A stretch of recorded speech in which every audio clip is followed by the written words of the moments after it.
What a time to be alive, people. The NHL newsreel continues to fire, and just as Steele and I predicted, we are just getting warmed up with the transactions, signings, and deals. And on today's episode, more of the same. Fantasy impacts, bets, and everything that you need to know of what's going on in the world of hockey. So make sure you tune in to the entirety of today's episode. You're Locked On Fantasy Hockey, your daily podcast on fantasy hockey. Part of the Locked On Podcast Network, your team every day.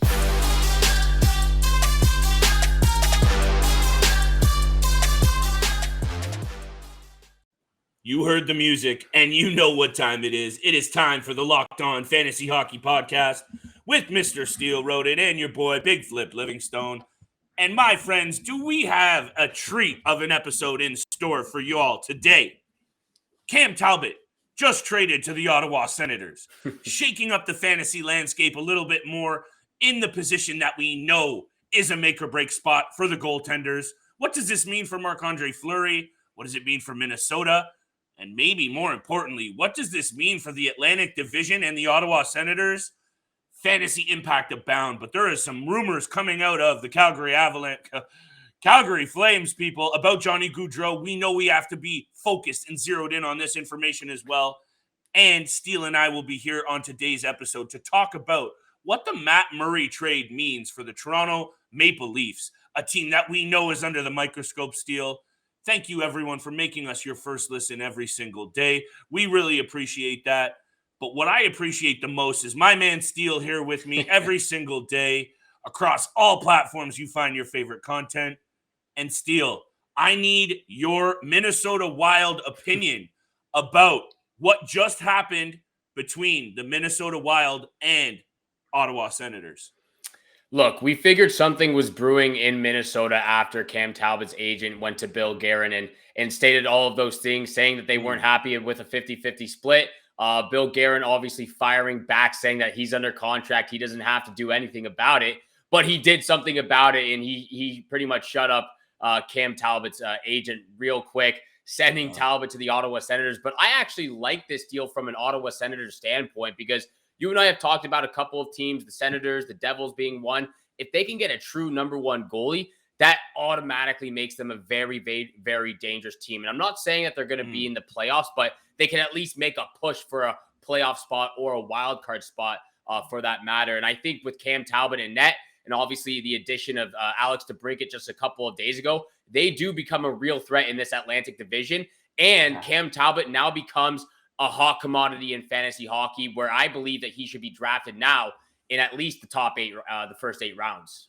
There's a lot of ways we could take this trade, Steele, because also all of a sudden, if you were looking at a 50-50 split for Marc-Andre Fleury, now all of a sudden you got to expect that he's taking 60 or 70% of the share in Minnesota. And, you know, we could take a look at this from the Bill Guerin side of things. We could take a look at this from the Marc-Andre Fleury side of things. But where I would like to take it, Steele, is props due to GM Pierre Dorion for really turning this Ottawa franchise around in a number of seasons that I can remember spending some nights in the newsroom at the Score, watching some of these moves from the Ottawa Senators and not really understanding what was going on. Maybe it was some influence from ownership. Who knows? But some of these moves, Steele, from him this offseason, if I'm some of the teams in the Atlantic Division, and I know Tampa Bay and Florida are still the toast of that division, I'm taking note. And if I'm a GM in the fantasy realm, I'm taking note as well, because now all of a sudden, I think this really does free up value for both Talbot and Marc-Andre Fleury, because just by default, they're going to be playing more games. So I think you're onto something here with potentially looking at Talbot up the fantasy mock-up drafts because, hey, DeBrincat, Connor Brown. There's some beautiful pieces, Connor Brown. You know what I mean. Tim Stutzla, the real pieces, Batherson, Josh Norris. Please take it away, good sir. Look, no, in my fantasy league that I'm doing right now, no one's even picked Cam Talbot as of yet. And with this news breaking, he's probably going to be picked very, very soon. I'm looking at him now to pick for my third goalie to fill out the cycle or the cycle with Tristan Jarry and Sergei Bobrovsky. So if I can go out and get Cam Talbot as my third goalie, a guy who I know who just put up 30 wins with the Minnesota Wild, who's been a great goalie for pretty much the entirety of his career, I'm gonna go after Cam Talbot, and hopefully he can be on my fantasy team and help me out with my with my goalies that I already have right now. Yeah, like looking at his overall career numbers, throwing around, I would say he's been great over the past couple of seasons. He is a backup goalie for most of his career, but this is an improvement for the Ottawa Senators. Let's be clear about that, especially off of the season that he just had. You have to expect that the one thing with the value of Cam Talbot is he was playing behind a little bit of a better defensive squad in Minnesota. So I think that's something to take in with potentially where you want to draft him. But the fact remains, Steele, that when it comes to the goaltending position, we know it's razor thin. And if a guy is getting 70% of the share, which we expect Talbot to be, who knows? Maybe we haven't even heard the Ottawa Senators speak on this. So we're assuming that he takes the 70% share, 65 at the very least, over Anton Forsberg, who had a good year, as well. But let's see what happens. I think Cam Talbot is definitely a name to keep an eye on. Guys, the rest of today's show, we're going to be talking about some big name targets as well. Johnny Gaudreau apparently getting an offer from the Calgary Flames north of $10 million at 8 years.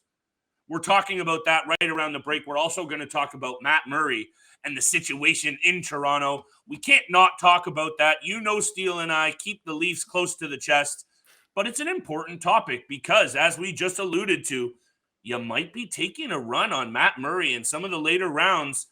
Hey, if he can stay healthy, big ifs, but that's okay. What isn't an if, but a certainty? You going to make a bet at betonline.net, your number one source for all your betting needs and sports info. Find all the latest sports development from across the globe, including this year's MLB season that is in full swing. BetOnline.net is your continued source as your sports wagering information, live betting, esports, and more. It remains the best spot for all of your podcasts, news, and live betting this season. It is the fastest way to check out all of your favorite sports and events, including MMA and boxing.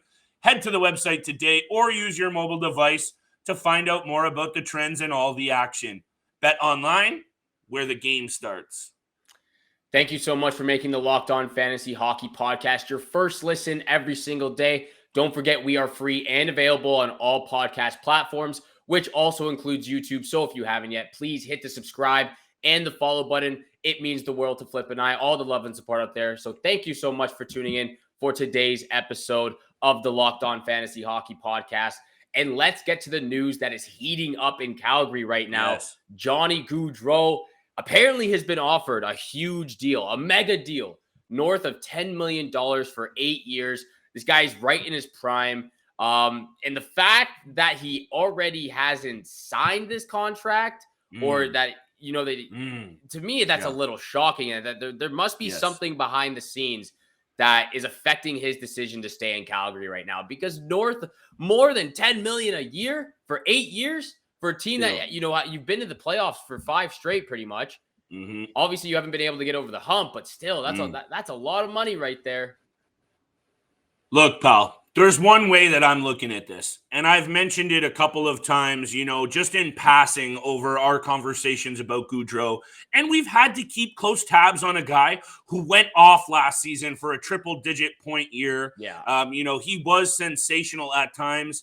We know he struggled to get it done when the pressure counts. When the moments really get tense, he seems to shrink away. But we knew he was going to get paid. But I think what you're saying here, what we can take away from this is maybe he isn't cut out for a meat grinder, high pressure situation that comes with playing in Western Canada.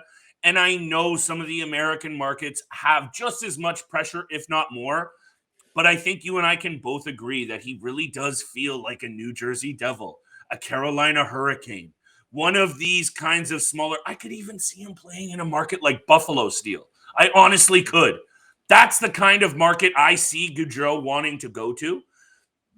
Look, that contract, if he signs north of 10 mil and 8 years that he's supposed to have on the table, that not only makes him the highest paid player in Calgary franchise history, it makes him one of the top 6 or 7 paid, maybe he's up better. there. He's definitely up there. So this is very interesting. And, Frank Saravalli broke this news. Thank you for bringing it to my attention. That's what good co-hosts do for each other. Like he said, if Gaudreau walks, it will not be about the money steal. It will be about, can he be a fit in a place that the pressure is on like Calgary? And I think, in my opinion, the answer is no. Maybe he just doesn't believe in the direction Calgary's heading in right now. Maybe it's truly just the end of his time with the Flames. Yeah, I like that take. Maybe it's just time for a new chapter. And I'm not saying that that it's going to affect his career, because he's definitely a superstar in this league right now. No, he's getting paid. He's going to get right around 9.5, 10 mil. And he's definitely going to keep putting up, 90, 100-point seasons, because he's that type of player. But maybe it's just the direction Calgary's going in right now. I'm a little confused why he hasn't accepted if that offer is on the table. Hey, 40 goals, 75 assists, led the league in plus minus. A little bit of a weak stat, but that's okay. 34 even strength goals. He can get it done at 5-on-5. That's a sign of a pure goal scorer. Sometimes these numbers for goals can get crooked when they're scoring on the power play. When he buries 34 even strength goals, I tend to believe that he might be worth that money. Yeah. But he has to get it done in the postseason, Steele. And this is one of those players. We keep talking about shifting the fantasy landscape. Johnny Gaudreau shifts teams. I think it doesn't really matter. He is going to continue to be an absolute elite offensive threat. And I don't know about you, man, but I really do expect him to be in a different city come even 1 week from today.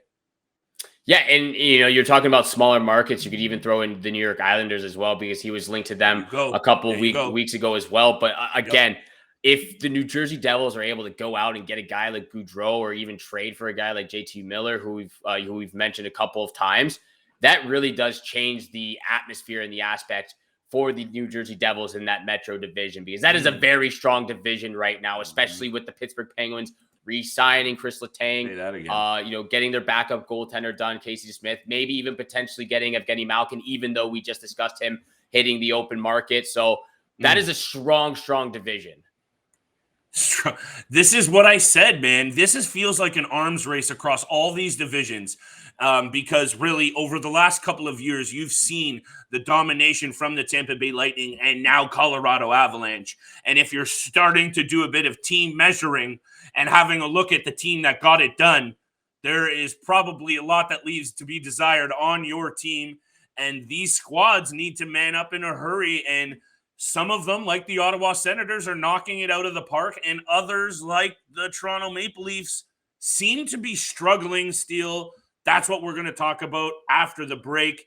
And I'm very excited to get into this topic, because not only is it close to the chest for us, but Matt Murray could be a steal of a goaltender if he manages, big ifs abound, but if he manages to stay healthy. This is a guy that, and we'll talk about it, but this is a guy that you could really get at a bargain round due to his recent track record.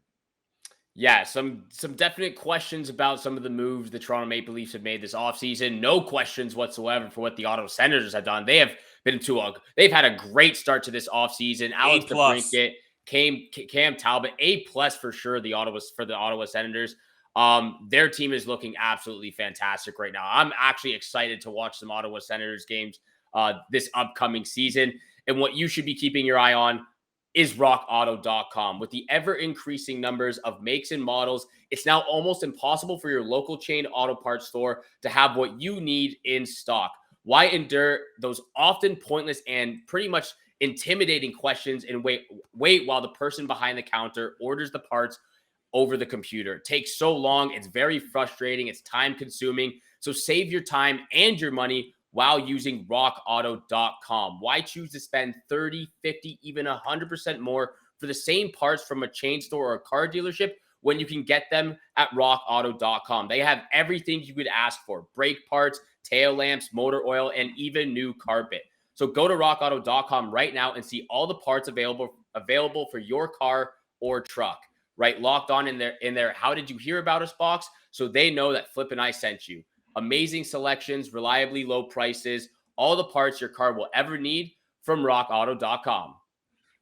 Thank you so much for making the Locked On Fantasy Hockey Podcast your first listen every single day. Don't forget we are free and available on all podcast platforms, which also includes YouTube. So hammer that subscribe, hammer the follow button. Flip and I appreciate all the love and support out there. And thank you so much for tuning in for today's episode of the Locked On Fantasy Hockey Podcast.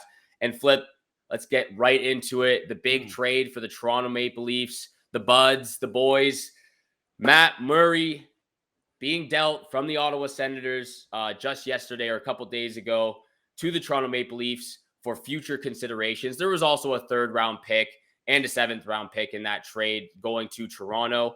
Ottawa does retain 25% of Murray's salary as well, but I honestly don't feel good about this trade. And I know, like, obviously it's a very difficult situation for some people. It seems like over the last couple of years, especially with the duo change last year with Campbell or with Mrazek, it just seems really off to me. And you obviously know I'm not a huge fan of Matt Murray. Haven't really been, even when he won the Stanley Cup back with Pittsburgh.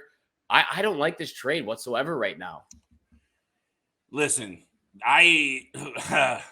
this show we have to keep clean. This show we have to keep in a way that I want people to listen to what we say, Steele, and not go, here are 2 Toronto homers that just get mad with every single trade and overreact to every single loss and move the Toronto Maple Leafs front office, on ice, off ice staff, whatever make.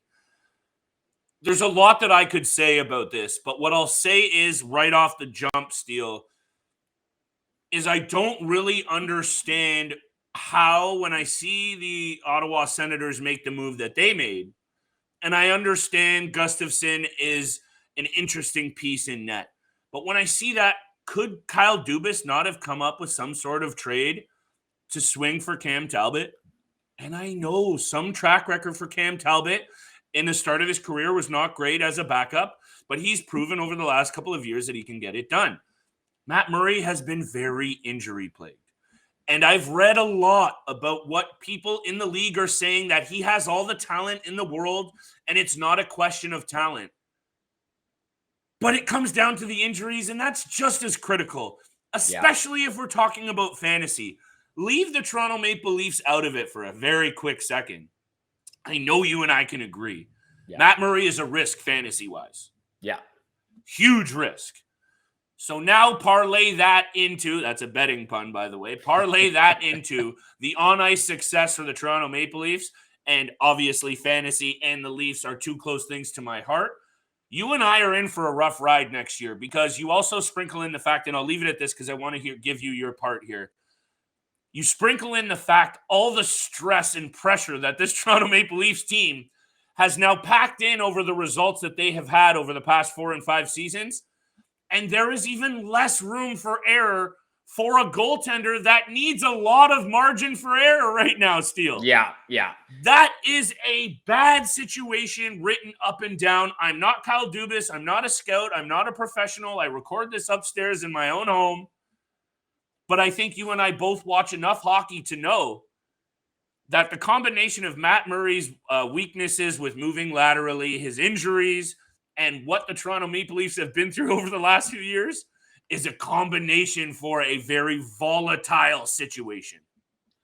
Yeah, and to relate this to my fantasy draft, someone actually just drafted him in the 11th round. So he is going to become a hot commodity in fantasy because he is a starting goalie. But the way I'm also looking at this is I honestly feel like this is, and I don't want to be that guy like you mentioned, like the Toronto homer who's trying to break down and disagree with every trade, because that's not what I've done in the past. But with this trade, it honestly feels, and looking at his injury history, it feels like we're going to be the Montreal Canadiens and the New Jersey Devils of last year, where there's just 5 goalies going through the crease in like a 2-week span. And I really do worry that the injury history of Matt Murray is going to come follow him this season to the Toronto Maple Leafs. We saw that last year with Peter Mrazek, and they wanted nothing to do with him. That's why they pretty much gave picks just to get rid of him to Chicago or wherever they sent him to. But it honestly feels like we're going to be going through a goalie carousel, going through 4 or 5 goalies this season. 2 things right away. Number 1, fantasy-wise, this makes me a little light bulb goes off in my head.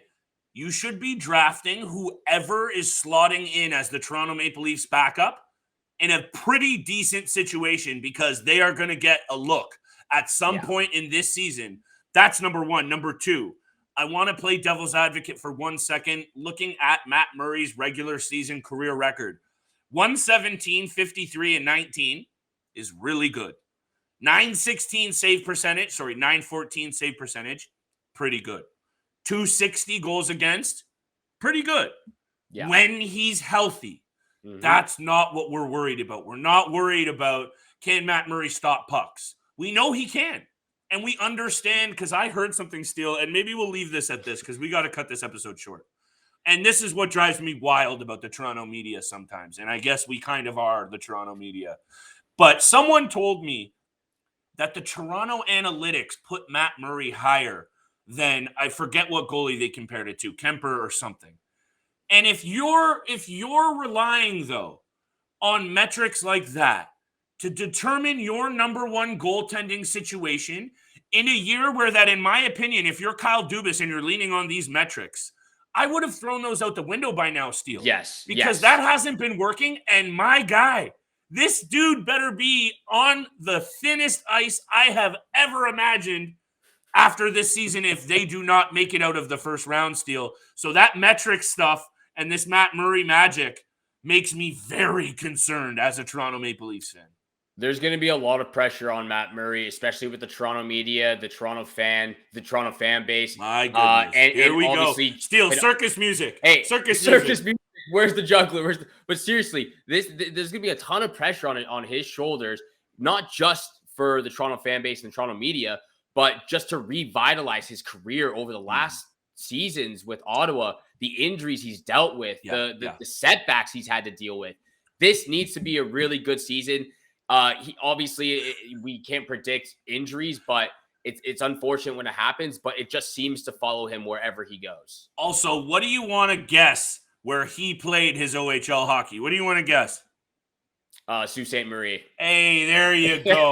Hey, Kyle. What is going on worked here? Out in the past. He keeps going back to the well, and it's not working. I am the last person to put the failures of a hockey team on the people off the ice. I'm always saying it's players first. And I understand that the Austin Matthews of the world, Mitch Marners, can be better. But my goodness, Steele, if this team doesn't get out of the first round this year, I am seriously done with the entire management scheme. And I know, Sheldon Keefe, you and I agree, is a good coach.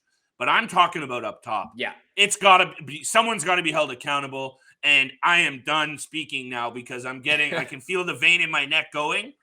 And maybe we need to save. It's early. I don't need to blow my top 2 early in this offseason, if you know what I'm saying. This man just keeps going back to his roots. We're going to have to wait 3 to 4 months to see what the future holds for Matt Murray and the Toronto Maple Leafs.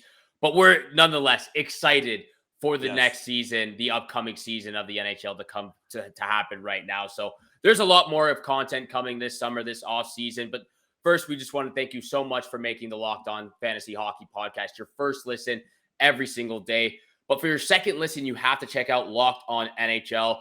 The Locked On experts give you a daily 30-minute podcast on all things NHL all year long. Stay up to date on everything in the hockey world. Locked On NHL, your daily 30-minute NHL podcast. It's free and available wherever you get your podcasts, just like this one right here. So please make sure you hit the follow, hit the subscribe button. And once you do, you'll get all the latest episodes of the Locked On Fantasy Hockey Podcast when they come out Monday through Friday, 7 o'clock in the morning Eastern time. Thank you so much for tuning in for today's episode with Flip and I. Have a great day. Good luck with all your bets out there. And we shall see you back here again tomorrow. Peace.